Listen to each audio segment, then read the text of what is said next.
ಮುಂದಿನ ದಿನ ಬಿಜೆಪಿ ಪಕ್ಷ ನೀವು ನಮ್ಮ ಬಸನಗೌಡ ಪಾಟೀಲ್ ಉಚ್ಚಾಟನೆ ನೀವು ಮಾಡಿರಿ, ನಾವು ಬಿಜೆಪಿಯಲ್ಲಿ ಉಚ್ಚಾಟನೆ ಮಾಡ್ತೇವೆ ಅಂತ ಹೇಳಕ್ ಇಷ್ಟಪಡ್ತಿದ್ದೇವೆ. ಅದೇ ರೀತಿ ಒಂದು ನಾಯಿ, ಯಾವ ನಾಯಿ ಅಂದ್ರೆ ಮಾಜಿ ನಮ್ಮ ಶಾಸಕ ಮುದ್ದೇಬೇಳದ ಒಬ್ಬ ಭ್ರಷ್ಟ ನೀಚ ರಾಜಕಾರಣಿ AR ಪಾಟೀಲ್ ನಡಾಳಿಗೆ ಒಂದು ಮಾತನ್ನು ಗಂಟಾಘೋಷ ಹೇಳಕ್ ಇಷ್ಟಪಡ್ತೀನಿ ಬಂಧುಗಳೇ. AR ಪಾಟೀಲ್ ನಡಾಳಿ, ನೀನ್ ಹೇಳ್ತೀನಿ, ನಿನ್ನ ಮಾತು ಕೇಳಂಗಿಲ್ಲ.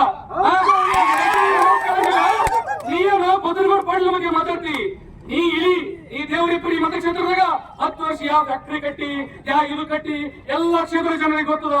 ನೀ ಏನ್ ಮಾಡಿ ಅನ್ನೋದು ನಿನ್ನ ಕಂಠ ಗೋಚಬೇಕು. ನಾವೆಲ್ಲರೂ ಕಾರ್ಯಕರ್ತರು ಬೀಚಿಡ್ಬೇಕಲ್ಲ, ಕೋರವರ್ದ ನಿನ್ಗೆ ಚಪ್ಪಲಿ ಸಿಗಾದ್ರು ನೀನು ಬಸನಗೌಡ ಪಾಟೀಲ್ ಪರವಾಗಿ ಇನ್ನೊಂದ್ಸತಿ ಏನಾದ್ರು ಮಾತಾಡಿದ್ರೆ ನಿನ್ನ ದೇವರ ಮತಕ್ಷೇತ್ರ ಎಲ್ಲರೂ ಕಾರ್ಯಕರ್ತರು, ಹಿಂದೂ ಕಾರ್ಯಕರ್ತರು ಕೂಡಿ ಚಪ್ಪಲಿ ಸೇವೆ ಮಾಡ್ಬೇಕಂತ ಹೇಳಿ ಎಲ್ಲರೂ ಕೇಳ್ಕೊತೀವಿ.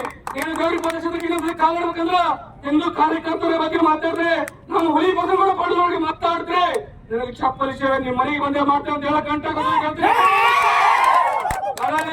ನಿನ್ನ ಬಾಯಿ ಬಾಳ ನಾಲಿಗೆ ಬಾಳ ಮೀರ ಮಾತ, ನಿನ್ನ ನಾಲಿಗೆ ಕಷ್ಟ ಮಾಡಿ ಹೋಗ್ತೇವೆ. ನೀ ಏನ್ ಮಾಡ್ತಿ ಮಾಡ್ಕೋ. ಬಸನಗೌಡ ಪಾಟೀಲ್ ಹುಲಿ ಉತ್ತರ ಕರ್ನಾಟಕ ಯಾವಾಗ ಕಾಣ್ತಿದ್ರ ಅದು ಬಸನಗೌಡ ಪಾಟೀಲ್ ಒಬ್ಬನೇ ಅಂತ ಹೇಳಕ್ಕೆ ತಗೊಂಡು ಬಂದವಳೆ. ಇವತ್ತಿನ ದಿನ ಬಸನಗೌಡ ಪಾಟೀಲ್ ಏನ್ ಉಚ್ಚಾಟನೆ ಮಾಡಿದ್ರೆ, ಇನ್ನೊಂದ್ ದಿನ ಹಿಂಗೆ ಎಷ್ಟು ಬಿಜೆಪಿ ನಿಷ್ಠಾವಂತ ಕಾರ್ಯಕರ್ತರಿಗೆ ಉಚ್ಚಾಟನೆ ಮಾಡ್ರಿ. ಎಷ್ಟು ದಿನ ನನಗೆ ಆ ಬ್ಯಾಟ್ ಬಿದ್ದಿಲ್ಲ, ಮುಂದ ಆ ಬ್ಯಾಟ್ ಬಿತ್ತ ಬಂದ್ರ ಬಿಜೆಪಿ ಕರ್ನಾಟಕ ತೂಳಿ ಪಡಾಗಿ ಹೋಗ್ತದ. ಇದೇ ಬಸನಗೌಡ ಪಾಟೀಲ್ರನ್ನ ನೀವು ಯಾವುದೇ ಕಾರಣಕ್ಕೂ ಗೌರವಯುತವಾಗಿ ಹಳ್ಳಿ ಮಾಡಿ ಬಿಜೆಪಿ ಗವರ್ಮೆಂಟ್ ತಗೊಂಡ್ರ ನಿಮ್ಮ ಪಕ್ಷ ಉಳಿತದ, ಇಲ್ಲಪ್ಪ ಕರ್ನಾಟಕದ ಬಿಜೆಪಿ ಸತ್ಯನಾಶಾಗಿ ಹೋಗ್ತದ. ಇವತ್ತು ಬದಲು ಕೇಳಿದ ಬಿಜೆಪಿ ಅವರು ಏರ್ಪಲ್ಲಿ ನಡೆಯೋದು ಯಾರಲ್ಲೇ ಇರ್ತಾನ, ಏರ್ಪಲ್ಲಿ ಗಾಳಿ ಹೇಳ್ಬಿಟ್ಟನ. ಅವ್ರು ಏನ್ ಒಂದು ಕ್ಷೇತ್ರದಾಗ ಆರಿಸ್ಕೊಡು ತಾಕತ್ತಾಗಿಲ್ಲ, ಬೇರೆ ಕ್ಷೇತ್ರಕ್ಕೆ ಹೋಗಿ ನಮ್ಮ ಬಸನಗೌಡ ಬಗ್ಗೆ ಏನ್ ಮಾತಾಡ್ತೀಯ ನಡಾಳಿ.